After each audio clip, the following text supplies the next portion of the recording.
I should have realized something was off when my mother-in-law insisted on throwing the welcome party for my daughter. Yet, there I was, 3 weeks postpartum, watching Yolanda arrange finger sandwiches while cooing over my baby Ella as if she owned her.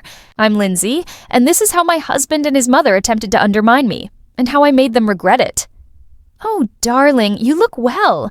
You're doing your best," Yolanda said, adjusting my dress strap like I was a child. "Maybe some more concealer. Under those eyes?" I forced a smile, clutching Ella closer to my chest. The living room was filling with guests, mostly Casey's colleagues and family friends.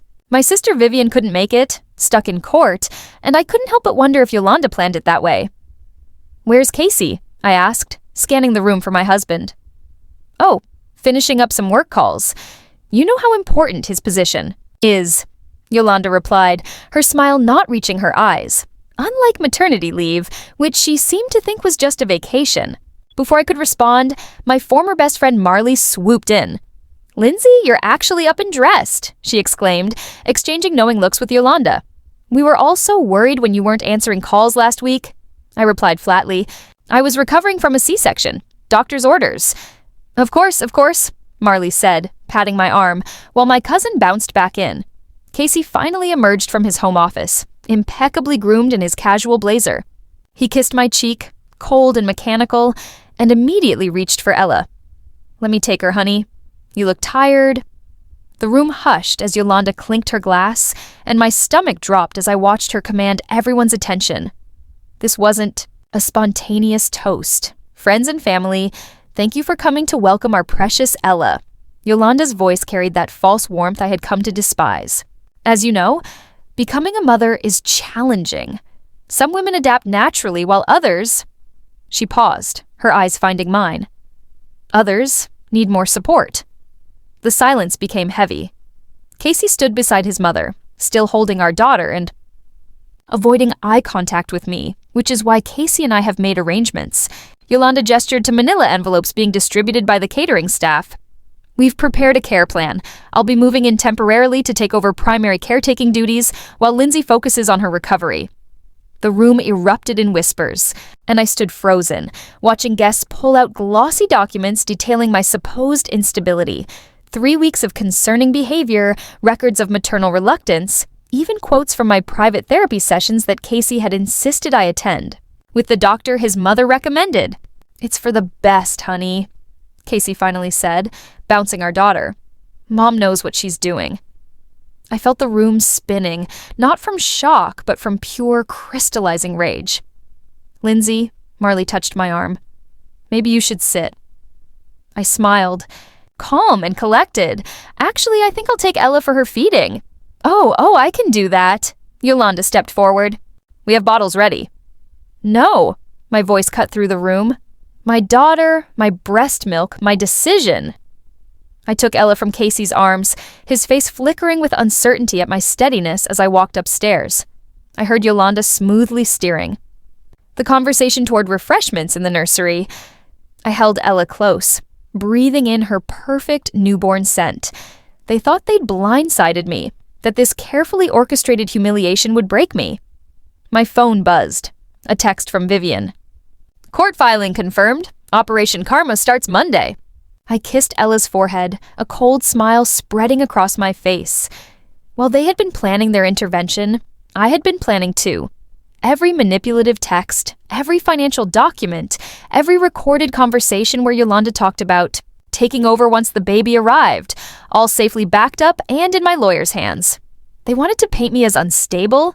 Fine. I'd show them what happens when you back a mother into a corner. "Your grandma and daddy made a big mistake, sweet girl," I whispered to Ella. "They thought mommy was weak. They forgot I made partner at my firm by age 30. They forgot I specialized in crisis management." Another text from Vivian. "You okay?" I typed back one word. "Ready." The party continued below, Yolanda's laugh carrying up the stairs. Let them celebrate. Let them think they've won. Come Monday, they'd learn what real instability looks like. They wanted a war? I'd give them annihilation. After the last guest left, I sat in the nursery's rocking chair, my laptop balanced on the armrest while Ella slept in her crib. The house below echoed with the sounds of Casey and Yolanda cleaning up, probably congratulating themselves on their perfect ambush. My fingers flew across the keyboard, sending Vivian the final pieces she needed. "You've got enough to bury them," Vivian said when she called. "The financial records alone." "They'll try to use the postpartum against me," I said, quietly watching Ella's chest rise and fall. "Yolanda's got that therapist in her pocket. That's why we moved first. Judge Matthews already has the emergency custody petition. The financial fraud allegations are just the nuclear option." I heard footsteps on the stairs. "Gotta go. Coming over tomorrow with bells on. And Lindsay, you're not crazy. You're just surrounded by crazy." Casey appeared in the doorway as I ended the call. "Who was that?" Vivian checking in. I closed my laptop. "Since she couldn't make it to your mother's little presentation," he had the decency to look uncomfortable. "Look, I know it seemed harsh, but we're worried about you. The crying, the paranoia about letting anyone hold Ella." "You mean letting your mother hold Ella while she criticizes my breastfeeding technique?" "See, this is exactly what I mean. Mom's trying to help, and you're being defensive." I stood up slowly, my C-section scar still tender. "Remember last month when Yolanda suggested putting her name on Ella's birth certificate as a precaution?" She was joking. Was she joking when she accessed my therapy records? When she told your aunt I might have postpartum psychosis? Casey ran his hands through his hair, his tell when he's losing control of a situation. "You're twisting things. Mom's moving in tomorrow. We've already decided." "No," I said simply. "She's not." "Lindsay, I have breast milk stored in the freezer." "I'm taking Ella to Vivian's tonight. You can explain to your mother why her bedroom takeover needs to wait." His face darkened. "You're not taking my daughter anywhere." "Our daughter, and yes, I am. Unless you want me calling the police to report how your mother obtained my private medical records. Pretty sure that's a hypo violation." The threat landed. Casey stepped back, that familiar mask of calm sliding into place. "Fine, one night, but we're discussing this tomorrow." "Oh, we'll definitely be having discussions tomorrow." I packed quickly, having prepared a bag days ago when I first noticed Yolanda bringing over extra clothes just in case. Casey watched from the doorway as I strapped Ella into her car seat. "Don't do anything stupid," he warned. I smiled, thinking of the court papers already being processed. I never do. Vivian's apartment was a 20th floor haven with a spare room already set up for us. She opened the door in her pajamas, legal papers spread across her coffee table. "Holy shit," she said, taking in my face. "You really are your scary... Calm about this." "Calm is a weapon," I replied, settling Ella into the portable crib. "What have you found?" She held up a stack of bank statements. "Remember that inheritance from Grandma last year? The one Casey convinced you to invest in his company's new project, the tech startup? What about it?" "It never went to the startup. Yolanda diverted it into a private account. Casey's signature is all over the transfers." I felt my hand shake for the first time that day. "How much?" $250,000. That's... I sat heavily on the couch. "That's theft." That's why Judge Matthews expedited the hearing. Vivian poured us both wine. The custody filing was concerning, but the financial fraud? That's criminal. Casey will claim I authorized it. Casey can claim whatever he wants. We have the paper trail. She handed me a glass. The real question is, how far do you want to take this? I thought about the pamphlets at the party, the whispers, the way Casey held our daughter, while his mother announced her plan to take over my role. "All the way," I said, taking a sip. "I want them to regret ever thinking they could take my baby." "They'll play dirty." "They already have." I pulled out my phone, showing her the texts already coming in from Marley and other friends, all concerned about my erratic behavior and leaving the house. "Flying monkeys," Vivian muttered, "right on schedule. Let them come.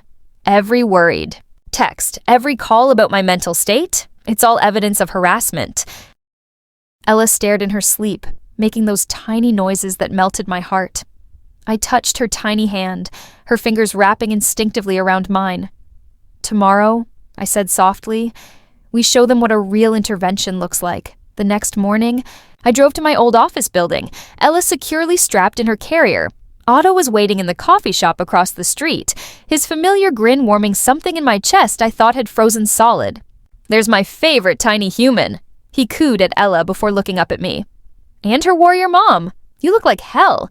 Actually, you look dangerous." He pulled out my chair. "I like it. I'd worked with Otto for 5 years before my maternity leave. He'd been the first to notice something was off when Casey started managing my pregnancy." "Remember when he insisted on coming to every doctor's appointment?" Otto asked, stirring his coffee.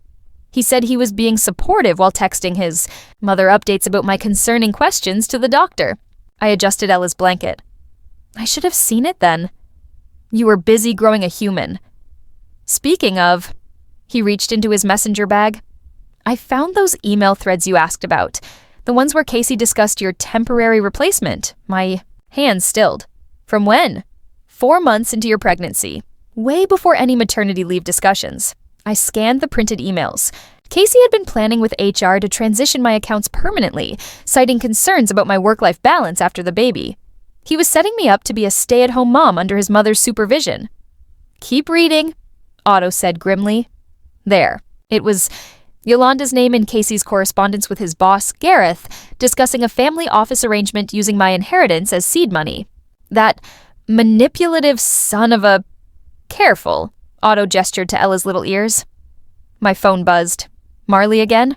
I let it go to voicemail, probably reporting back to Yolanda about that. Otto leaned forward. "You know she's been sleeping with Casey's cousin, right? The one who works at the investment firm handling your inheritance?" The pieces clicked. "That's how they got the account information." Bingo. Otto's eyes softened. "I'm sorry, Lindsay. I should have told you sooner about Marley." "No, this is perfect." I pulled out my phone, typing quickly. "Watch this." I sent a group text to several gossip-prone colleagues. "Having coffee with Otto? He just told me the most shocking thing about Casey. Can't believe he'd risk everything for someone else while I was pregnant. No wonder his mom's trying to take control." Otto's eyes widened. "You didn't actually accuse him of..." "No, just planted the seed. Let their guilty consciences fill in the blanks." My phone immediately lit up with responses. I silenced it, knowing the rumor mill was already spinning. "You're scary good at this," Otto said admiringly. "I learned from the best. Yolanda's been playing these games for years." I stood up, adjusting Ella's carrier. "Thanks for the emails. They'll help." Otto caught my hand. "When this is over, maybe we could..." My phone rang. "Vivian, sorry, I have to take this." Stepping outside, I answered. When she says, "What's wrong?" I said, "Nothing's wrong. Everything's beautifully right." "Check your email." I pulled up my inbox while balancing Ella. There it was, a forwarded message from an anonymous account. What am I looking at? Financial records from Yolanda's personal foundation, the one she uses for her charity work. Vivian's voice dripped satisfaction. Turns out she's been embezzling from it for years, including the money she used to pay off your therapist. My hand shook as I scrolled through the documents. Who sent this? Someone who signed it, Karma's accountant. My money's on Casey's boss, Gareth. He's been trying to get Yolanda's influence out of the company for years. I watched Otto through the coffee shop window, talking softly to a coworker. He caught my eye and smiled, that same supportive smile he'd given me when I first suspected. Something was wrong in my marriage. "Vivian, I need you to move up the timeline. How fast can we file everything?" "The papers are ready. Just say when." I looked down at Ella, peaceful in her carrier, unaware of the storm about to break. "Tomorrow, during Casey's big presentation to the board." That's ruthless. Vivian paused. I love it.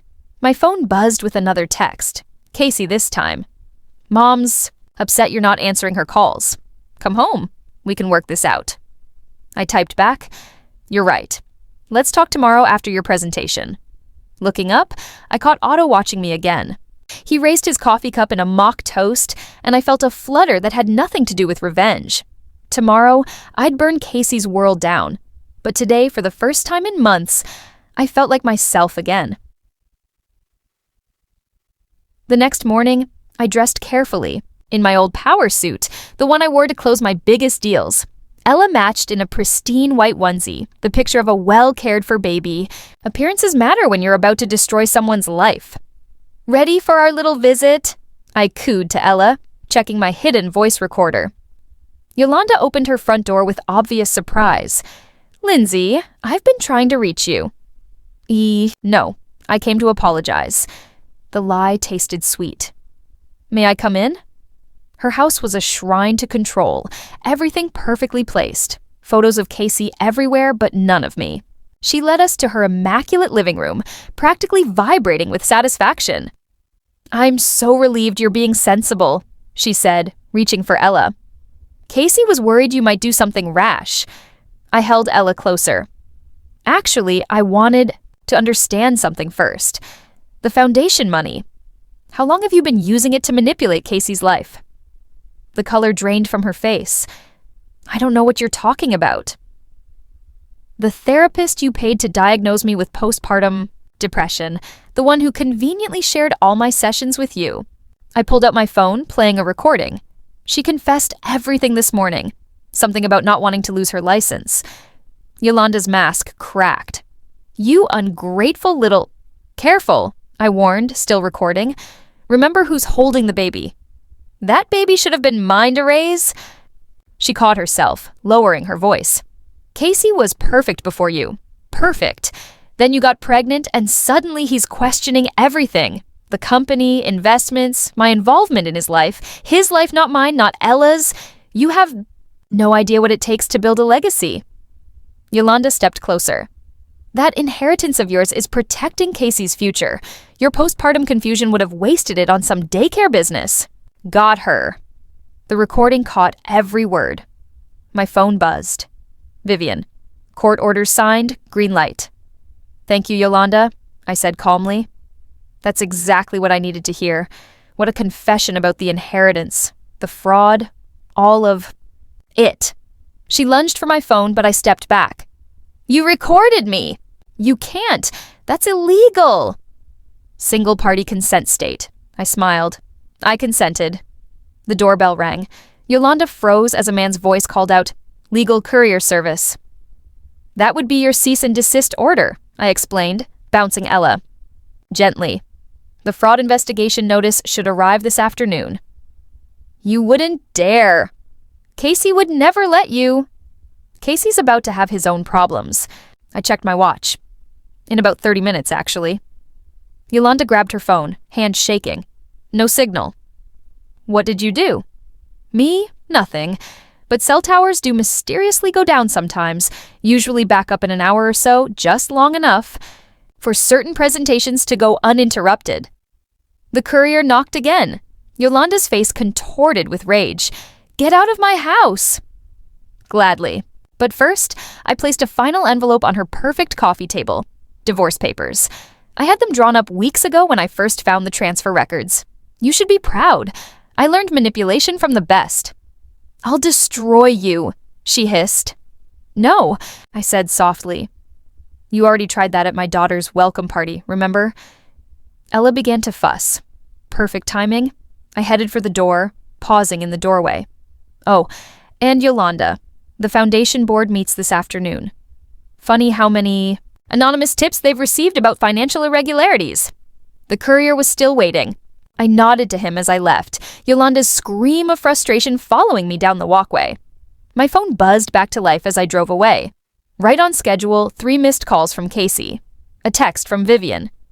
"Court recorder ready for the presentation. On her way." I replied. Another message popped up. "Auto. Just saw Casey. He's reviewing his slides. Totally clueless. Are you sure about this?" I thought about the pamphlets at the party, the whispers, the planned destruction of my motherhood. "Absolutely sure," I texted back. Ella cooed from her car seat as I parked near Casey's office building. In 20 minutes, his carefully constructed world would shatter. The court recorder would capture every moment, as Gareth would witness his star employee's fall. My phone lit up with a final text from Casey. "Running late. Save me a seat." "Don't worry," I wrote back. I wouldn't miss this for the world. I checked my makeup in the rearview mirror, adjusted Ella's bow, and grabbed the final envelope from my briefcase. It was time to show them what a real intervention looks like. The boardroom buzzed with pre-presentation energy. Casey stood at the front, arranging his slides, every hair perfectly in place. He faltered slightly when I walked in with Ella, but quickly recovered. "Honey, I didn't expect—" He moved to kiss my cheek, but I stepped aside. "Don't let me interrupt. I'm just here to watch." Gareth entered, his eyebrows rising at my presence. I gave him a slight nod, our signal that everything was in place. "Quite a turnout," Gareth commented, taking his seat. "Even brought a court reporter to document your—" "Big proposal, Casey," Casey beamed, missing the edge in his boss's voice. "Well, it is a landmark deal." The door opened again as a sheriff's deputy entered, document folder in hand. "Mr. Casey Harrison." Casey's smile flickered. "Can this wait? I'm about to begin a presentation." "No, sir, it cannot." The deputy stepped forward. "You've been served." The room fell silent as Casey took the papers with trembling hands. I watched his face as he read. Confusion, shock, rage. His eyes snapped to mine.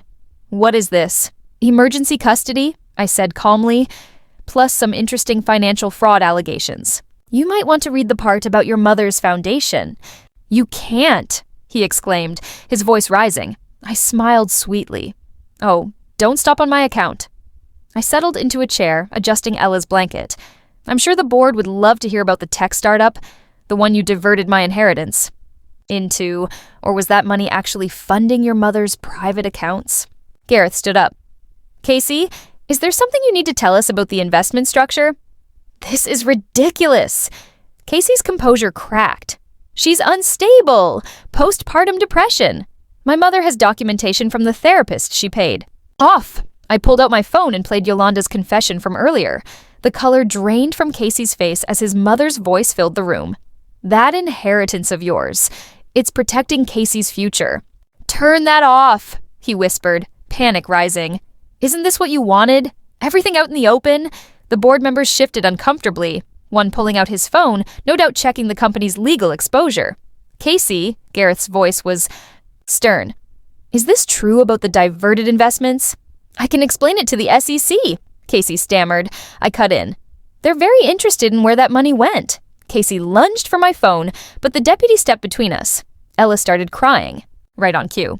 "Don't worry," I said, standing up. "We're leaving. I just wanted you to experience what public humiliation feels like. Remember my daughter's welcome party?" "Our daughter," he snarled. "Check the custody papers again. As of this morning, that's debatable." Gareth cleared his throat. "I think we need to suspend this presentation. Casey, my office now." I headed for the door, pausing to address the room. "I apologize for the disruption. I just believe in transparency, especially when it comes to financial fraud and attempted parental alienation." Nainapadisu. Boardroom erupted in whispers as I left. Through the glass walls, I watched Casey follow Gareth, his perfect posture crumbling. My phone buzzed. Vivian. "Yolanda got her papers. She's trying to access the foundation accounts." "Too late," I texted back. Gareth froze everything this morning. Another message popped up from Marley. "How could you do this to him?" I typed back. "Ask your boyfriend, Casey's cousin, the one who helped steal my inheritance." In the lobby, Otto waited with coffee. "Need a getaway driver?" "Actually." I looked. Down at Ella, now peaceful again. "Want to grab lunch? I have a feeling Casey will be busy with lawyers for a while." "You're terrifyingly calm about all this," Otto said as we walked outside. I learned from Yolanda. Appearance is everything. I let my hand shake finally, but could use a friend right now. Otto touched my arm gently. "You've got one. And hey, you just took down an entire conspiracy in under an hour while holding a baby." The day was far from over, but I felt exhilarated. I'd stood my ground, and the pieces were falling into place. As we walked out into the sunlight, I felt lighter, ready to face whatever came next. The courthouse was just the beginning. I was reclaiming my life, and I wouldn't let them take that away from me again.